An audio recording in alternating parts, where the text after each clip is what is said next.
बिस्मिल्लाहिर्रहमानिर्रहीम अस्सलाम वालेकुम defence lovers, welcome to defence transfer speaker. हाजिर एक नए एपिसोड के साथ। आज मैं बात करूंगा GF-17 थंडर ब्लॉक 3 की इराकी आर्म फोर्सेस की तरफ से प्रिक्योरमेंट की खबर के ऊपर। इराकी आर्म फोर्सेस ने F-16 ब्लॉक 5052 के होते हुए GF-17 थंडर ब्लॉक 3 को क्यों प्रिक्योर करना चाहा, इसके अलावा कौन से बेनिफिट्स हैं और एजेस हैं और किस किस्म का पॉलिटिकल साइड है इस प्रिक्योरमेंट के हवाले से, इन तमाम बातों को वीडियो में आगे चल के डिस्कस करूंगा। तो चलिए वीडियो स्टार्ट करते हैं। आए 21 मिनट रह के दिखाएं पाकिस्तान की एयर स्पेस। कब आओ ना, लड़ना है चलो लड़ते हैं। पाकिस्तान रिटेलिएट करने का सोचेगा नहीं, पाकिस्तान रिटेलिएट करेगा। Why are we not winning in Afghanistan? One word: Pakistan.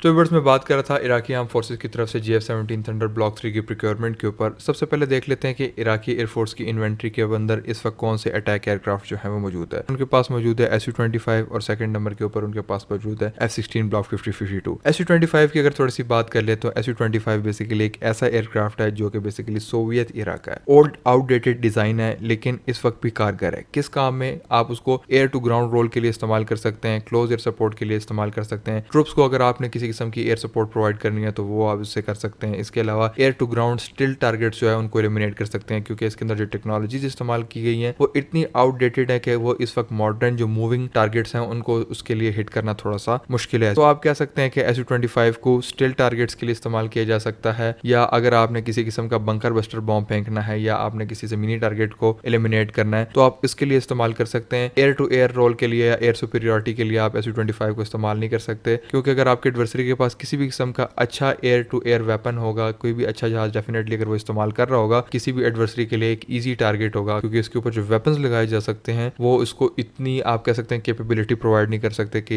Air to air combat के अंदर आ सके। ये होगी Su-25 की बात। अब बात कर लेते हैं F-16 फाइटिंग फाल्कन के ऊपर। देखें, F-16 जो वक्त इराकी एयरफोर्स इस्तेमाल कर रही है वो ब्लॉक 5052 स्टैंडर्ड के हैं। उसकी जो कैपेबिलिटीज जहाज की हैं वो बहुत ही जबरदस्त है। उसके अंदर बहुत सारे मॉडर्न डे इक्विपमेंट्स आते हैं, लेकिन आप कह सकते हैं कि जो सेकंड चीज है वो है वेपनरी की। दुनिया के बकवास तरीन F-16 जो है वो इस वक्त इराकी एयरफोर्स के पास मौजूद है और सेकंड नंबर के अंदर इजिप्शियन एयरफोर्स के पास मौजूद है। उसकी वजह ये है कि डेफिनेटली जब आपने एक जहाज परचेज करना है तो उसके साथ आपके पास एक अच्छी वेपनरी का होना जरूरी है। मैं आपको अक्सर औकात एक मिसाल देता हूँ कि अगर आपके जहाज के साथ अच्छी वेपनरी मौजूद नहीं है, आपका जहाज कितना भी कैपेबल है, आपने एडवर्सरी को जाके अपना जहाज तो नहीं मारना, तो डेफिनेटली आपके पास अगर वेपन्स अच्छे होंगे, आपने अच्छे वेपन अपने जहाज से फायर किए, तो ये एक कम्बिनेशन है जो कि बेसिकली किसी भी फाइटर जेट को डेडली बनाता है, या आप कह सकते हैं कि उसको यूजेबल बनाता है। अगर आपके पास बियॉन्ड विजुअल रेंज मिसाइल ही नहीं है, आपके जहाज के पास कैपेबिलिटी है लेकिन आपके पास मिसाइल नहीं है, तो आपने उसकी कैपेबिलिटी का चार्ट डालना है। सेम ऐसे सिनेरियो में इस वक्त इराकी एयरफोर्स के पास जो ब्लॉक 5052 के F-16 मौजूद हैं उसके अंदर बियॉन्ड विजुअल रेंज मिसाइल की कैपेबिलिटी तो मौजूद है, लेकिन उसके पास beyond visual range missile America ने प्रोवाइड ही नहीं किए। कौन से वेपन प्रोवाइड किए गए हैं? F-16 ब्लॉक 5052 के साथ AIM-7 स्पैरो मिसाइल प्रोवाइड किए गए हैं, जो कि कोल्ड वार इरा के डिजाइन करदा अमेरिकन वेपन है। इसके अलावा डम बॉम्ब्स जो है वो दिए गए हैं इराकी एयरफोर्स को F-16 ब्लॉक 5052 के साथ। ऐसी सिचुएशन में एक तो AIM-7 स्पैरो को इलेक्ट्रॉनिकली जैम करना बहुत ज्यादा आसान है। कोई छोटा मुल्क जो कि थोड़ी सी भी कंडेंस इलेक्ट्रॉनिक वॉरफेयर का एनवायरनमेंट मौजूद है, तो वो अच्छे तरीके से AIM-7 स्पैरो मिसाइल्स को न्यूट्रलाइज करता है इलेक्ट्रॉनिक वॉरफेयर के जरिए से ही, और इनको या तो हवा में तबाह करवा सकता है या फिर आप कह सकते हैं किसी सरफेस टू एयर मिसाइल के जरिए से, और या सेकंड नंबर के ऊपर आप कह सकते हैं अगर इसको उन्होंने इलेक्ट्रॉनिकली जैम कर लिया तो फिर इसने अपने टारगेट को मिस करके आगे पीछे निकल जाना है, जहां पर इसकी एडवर्सरी की मर्जी होगी वहां पर जाके हिट कर जाएगा। बात कर लेते हैं डम बॉम्ब की। तो AIM-7 स्पैरो तो गया, डम बॉम्ब की अब बात करें, उसकी एक्यूरेसी कोई नहीं है। उसकी एक्यूरेसी इस तरीके से नहीं है, आपने अगर उसको फेंक दिया, उसने टारगेट को हिट कर दिया तो वेल एंड गुड, नहीं किया तो आप उसको प्रिसाइसली ये नहीं कह सकते कि भाई हमने तो इसको यहाँ से छोड़ा तो ये यहाँ पर जाके लगेगा, क्योंकि इसके ऊपर बहुत सारी कंडीशंस अप्लाइड होती हैं, जैसे कि आपका वेदर कैसा है, विंड की जो इस वक्त डायरेक्शन है वो किस तरफ है, और सो ऑन बहुत सारी चीजें जो है वो डिपेंडेंट होती है किसी भी डम बॉम्ब के ऊपर। हाँ, इसी डम बॉम्ब के ऊपर अगर आप किट्स लगा लें तो ये बेसिकली गाइडेड बॉम्ब बन जाते हैं और फिर ये प्रिसाइसली अपने टारगेट को हिट करते हैं। लेकिन ऐसी कोई भी चीज इराकी एयरफोर्स को अमेरिका ने नहीं दी। उसकी वजह क्या है? अगर आप सदाम हुसैन का इरा देखें तो उस टाइम तो इराक बहुत ज्यादा जबरदस्त था, अपने इकोनॉमिकली भी, मिलिटरली भी, इसके अलावा IT की फील्ड के अंदर भी, technology, infrastructure, health and education, इन सब फील्ड्स के अंदर बहुत ज्यादा जबरदस्त था जब इराक के अंदर सदाम हुसैन का दौर। बल्कि सदाम हुसैन अपने इराकी बहन भाइयों को यह भी कहता था वो बेसिकली इराक की जो पॉपुलेशन है उनको अपने बहन भाई कह के चलता था, और वो कहता था जब तक आपका भाई जिंदा है, जितनी भी नेशनैलिटी है वहां पर इराक के अंदर, चैन की नींद सो जाएं और उनको कोई फिक्र करने की जरूरत नहीं। और वाकई जब इराक से सदाम हुसैन चला गया तो फिर ऐसी सिचुएशन क्रिएट हुई कि आज तक ईरान की ना इकोनॉमी संभली है, वॉर्स के अंदर जो है वो इराक का इंफ्रास्ट्रक्चर तबाह हो गया, इसके अलावा जो रिसोर्सेज उनके पास मौजूद थे उसके ऊपर दूसरी तीसरी प्रॉक्सीज ने कब्जा कर लिया है। सदाम हुसैन को जब हैंग अप किया गया उसके बाद जब अमेरिकन फोर्सेज आई वहां पर जंगें शुरू हुई, और उसके बाद जब ये जंगें खत्म हुई तो उनकी जो आवाम है वो इस तरीके से बुरे हालात का शिकार हो गई कि इराक के अंदर स्टेबिलिटी थी नहीं, लोगों के पास खुराक को कुछ नहीं था, तो इंफ्रास्ट्रक्चर तो वैसे तबाह हो चुका था और इकोनॉमी की भी बैंड बजी हुई थी। ये थोड़ा सा इसका पॉलिटिकल मंजर है, लेकिन आप कह सकते हैं कि इस वक्त भी इराक जो है सदाम हुसैन के जाने के बाद संभला नहीं है। तो ऐसी सिचुएशन में फिर आपको पता है कि अमेरिका ने ब्लॉक 50-52 दे दिए, लेकिन किसी किस्म का जो है वो उन्होंने अच्छा मिसाइल या किसी किस्म के अच्छे वेपन्स नहीं दिए जिसके अंदर GBU सीरीज के स्मार्ट बॉम्ब्स हैं, स्मार्ट डायमीटर बॉम्ब्स है बेसिकली, ना किसी किस्म के आप कह सकते हैं कि प्रिसाइज गाइडेड किट्स जो है वो किसी डम बॉम्ब के ऊपर लगा के दिए हैं, ना आप कह सकते हैं कि किसी किस्म के लेजर गाइड बॉम्ब्स दिए हैं। तो ऐसी किसी किस्म की जो चीजें हैं ना वो इराक को F-16 के साथ प्रोवाइड नहीं की गई। इराक के जो F-16 है वो वैसे ही बस AIM-7 स्पैरो और डम बॉम्ब्स के साथ आते हैं, उनका कोई फायदा नहीं है। ऐसी सिचुएशन में फिर इराक के पास दो ही सिचुएशन आती हैं, या तो अमेरिका से रिक्वेस्ट करे बियॉन्ड विजुअल रेंज मिसाइल की और नए वेपन्स की, वो डेफिनेटली अमेरिका देगा नहीं। अब उसके पीछे क्या रीजन है? देखिए, सबसे पहले तो इजराइल को कोई तकलीफ ना हो इराक से, और सेकंड नंबर के ऊपर ISIS जो प्रॉक्सी है बेसिकली अमेरिकन बेस्ड प्रॉक्सी है, जहां पर अमेरिका अपनी जंगें लड़ चुका होता है और सारे किसी भी कंट्री के रिसोर्सेज निचोड़ लेता है, वहां से अपनी फोर्सेस का इनखला कर लेता है। प्रॉक्सी है ISIS के नाम की, वहां पर ये एक्टिवेट हो जाती है और अमेरिकन मफादों के लिए ISIS प्रॉक्सी जो है ये काम करती है। मैंने आपको इन शॉर्ट इसका तारुफ करा दिया, वैसे इसकी डिटेल बहुत ज्यादा लंबी है इस ISIS प्रॉक्सी के ऊपर भी। अब ये इराक के अंदर किस तरीके से एक्टिवेटेड है, इराक के जो आप कह सकते हैं कि ऑयल रिजर्व जहां पर मौजूद है, जितनी भी इराक की बड़ी टेरिटरी है वो इस वक्त 3 ग्रुपों के अंदर बटी हुई है। एक कुर्द्स है, कुर्द्स ने जो है बेसिकली इराक के एक बॉर्डर के ऊपर जो है, जो कि बेसिकली तुर्की के साथ लगता है, वहां पर उसने बिल्कुल अपना डेरा जमाया हुआ है, और आप कह सकते हैं कि उधर उसने कुर्द्स ने अपनी जो मोनोपोली है वो कायम की हुई है, वो इराकी गवर्नमेंट को घुसने नहीं देते। इन शॉर्ट ये है कि वहां पर उनका कुर्द्स का होल्ड है, वहां पर इराकी गवर्नमेंट का कोई काम नहीं है। सेकंड नंबर के ऊपर ISIS की जो प्रॉक्सी है, जिसके ऊपर मैं आपको थोड़ा सा इन्फॉर्मेशन पहले दे चुका हूं, कहा यह जाता है जहां पर ISIS ने इस वक्त अपनी स्ट्रॉन्ग होल्ड रखा हुआ है, वहां पर उनका जो कब्जा है, वहां पर सबसे ज्यादा ऑयल रिजर्व जो है वो इस वक्त इराक के पड़े हुए हैं, और उसके ऊपर ISIS ने कब्जा किया हुआ है। ना वो खुद निकाल रहे हैं, ना वो इराकी गवर्नमेंट को निकालने दे रहे हैं। तो आप समझ सकते हैं कि ये किसकी चाल है और किस तरीके से इराक को जो है नीचे रखने के लिए ये सारे काम करवाए जा रहे हैं किसी प्रॉक्सीज की तरफ से। टेरिटरी इस वक्त इराकी गवर्नमेंट के पास सबसे ज्यादा मौजूद है, लेकिन आप कह सकते हैं कि जो मेन एरियाज हैं जहां पर काम करने वाला है, जहां पर डेवलपमेंट होने वाली है, या वो कुर्द्स ने जो है वो दबाया हुआ है, वहां पर उनका स्ट्रॉन्ग होल्ड है, या ISIS ने दबाया हुआ है। तो इराकी गवर्नमेंट जो है वो इस वक्त बेबस है। वजह क्या है? देखें, यहाँ पर एक आता है किसी भी कंट्री का मिलिटरीली स्ट्रॉन्ग होना। अगर इराकी एयरफोर्स, इराकी आर्मी और इराक के जो और फोर्सेज हैं वो अगर स्ट्रॉन्ग होंगी, तो फिर आप देख लें कि अगर उनके पास अच्छे वेपन होंगे, अच्छे तरीके से इन प्रॉक्सीज से भी लड़ पाएंगे और इन कुर्द्स से भी लड़ पाएगी। लेकिन अमेरिका ने जो है वो वेपन ही प्रोवाइड नहीं किए हुए। सबसे पहले अगर इसराइल के खिलाफ होगा तो इसराइल, तो आपका पता है अमेरिका ने एक अपना बंदा बिठाया हुआ है कि हमें एक बेसिस चाहिए होगी तब हम इसराइल से लेंगे, कोई हमने काम करना होगा, कोई तकरीब कारी करनी होगी, अरबों को लड़ाना होगा। तो इन सब मसले मसाइल के अंदर जो है वो इसराइल हमारी ऐसी है जैसे हमारी अपनी कंट्री, और वहां पर हमने ऐसे जैसे अरब्स के अंदर हमने एक अपनी बेस बनाई हो। तो ऐसी सिचुएशन में अगर इसराइल के खिलाफ कोई वेपन इस्तेमाल होगा तो अमेरिका कैसे देगा? इसराइल ने वैसे मना भी किया हुआ है अमेरिका को कि beyond visual range missile Iraq को ना दिए जाएं, F-16 के साथ ये हमारे लिए खतरा हो सकते हैं। सेकंड नंबर के ऊपर ISIS आ जाती है, अगर उसके ऊपर इस्तेमाल होगा तो फिर भी अमेरिका का नुकसान है। अमेरिका को फिर ISIS को अच्छे वेपन्स देने पड़ेंगे कि वो इराक के अंदर इस्तेमाल करें, वहां पर अमेरिका को जो है वो एक्सपेंसिव होता जाएगा काम। तो इसी वजह से इराकी एयरफोर्स को अमेरिका ने जानबूझ के जो है वो अच्छे वेपन्स नहीं दिए, और कहा यह जाता है कि जो कुर्द्स हैं इसको भी अमेरिका कहीं ना कहीं तुर्की के खिलाफ भी इस्तेमाल करता है और इराक के खिलाफ भी इस्तेमाल करता है। तो ये जो है बहुत बड़ा पॉलिटिकल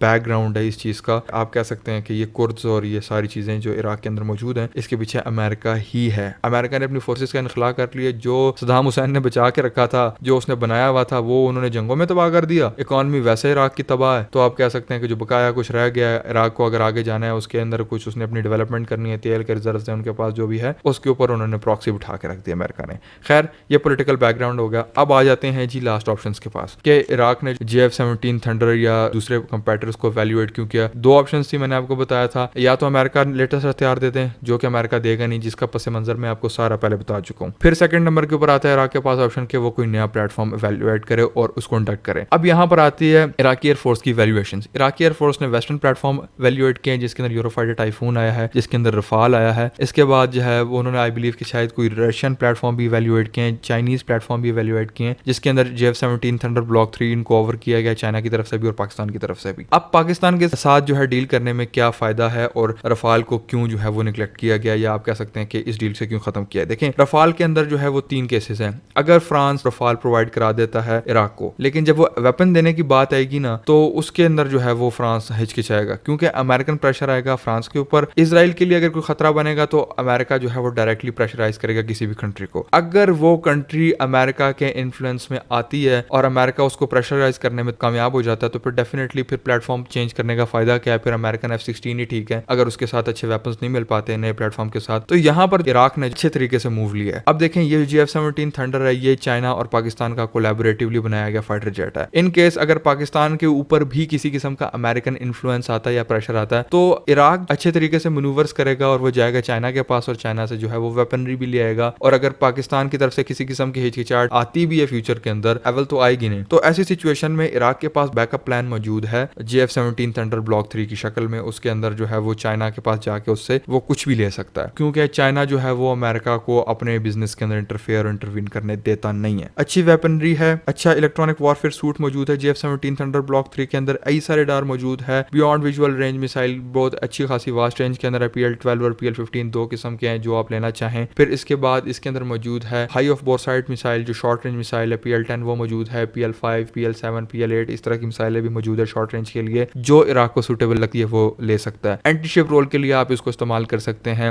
डिफरेंट किस्म की वेपनरी उसके अंदर भी ऑफर करता है JF-17 थंडर ब्लॉक 3। तो फायदे ही फायदे हैं, नुकसान कोई नहीं है। इसके अलावा ज्यादा आपके ऊपर जो है सैंक्शंस नहीं आएंगी, स्ट्रिंग्स नहीं आएगी, चाइना किसी किस्म की एक्स्ट्रा सैंक्शन और स्ट्रिंग्स वगैरह ये लगा के देता नहीं है। इन शॉर्ट मैं आपको ये बताना चाह रहा हूँ कि JF-17 थंडर ब्लॉक 3 अगर रफाल के ऊपर डोमिनेट किया गया है तो उसके पीछे ये वजूहात हैं। एक तो पर फ्लाइट कॉस्ट जो है वो JF-17 थंडर की रफाल से कम है। सेकंड नंबर के ऊपर सिंगल इंजन एयरक्राफ्ट है तो मेंटेनेंस की रिक्वायरमेंट कम है। थर्ड नंबर के ऊपर वास्ट रेंज ऑफ वेपनरी इसके साथ मौजूद है। फोर्थ नंबर के ऊपर किसी किस्म का जो है पॉलिटिकल इन्फ्लुएंस जो है वो अमेरिका नहीं कर पाएगा। तो ये इराकी एयरफोर्स के पास एक फ्री हैंड है। फायदे ही फायदे हैं इराकी एयरफोर्स के पास। यूरोप की जो कंट्रीज है उसको अमेरिका प्रेशराइज करके अपनी बात मनवा सकता है वेपन्स के मामले में, स्पेयर्स के मामले में, सप्लाईज के मामले में, सपोर्ट के मामले में, लेकिन चाइनीज प्लेटफॉर्म के ऊपर अमेरिका जो है वो अपने इन्फ्लुएंस नहीं बिठा सकता। तो ये जो सारी चीजें हैं ना, किसी भी डील को सिक्योर करने के लिए पॉलिटिकल इन्फ्लुएंस भी चाहिए होता है और इसकी जो सप्लाई चेन है उसको भी देखा जाता है, उसका जो ट्रैक रिकॉर्ड है उसको भी देखा जाता है, प्राइस देखी जाती है, मेंटेनेंस देखी जाती है, फिर उसकी रेडीनेस, कॉम्बैट रेडीनेस देखी जाती है। ये सारी चीजें मिलकर एक फाइटर जेट की डील को सील करवाने में अहम किरदार अदा करती हैं। व्यूअर्स, ये थी आज की वीडियो, आज की इन्फॉर्मेशन। होपफुली आपको पसंद आई होगी। Let me know in the comment section video आपको कैसी लगी। वीडियो आखिर तक देखने का बहुत बहुत शुक्रिया। मैं आपसे मिलता हूँ इस तरह की एक नई वीडियो में, तब तक के लिए अल्लाह हाफिज। पाकिस्तान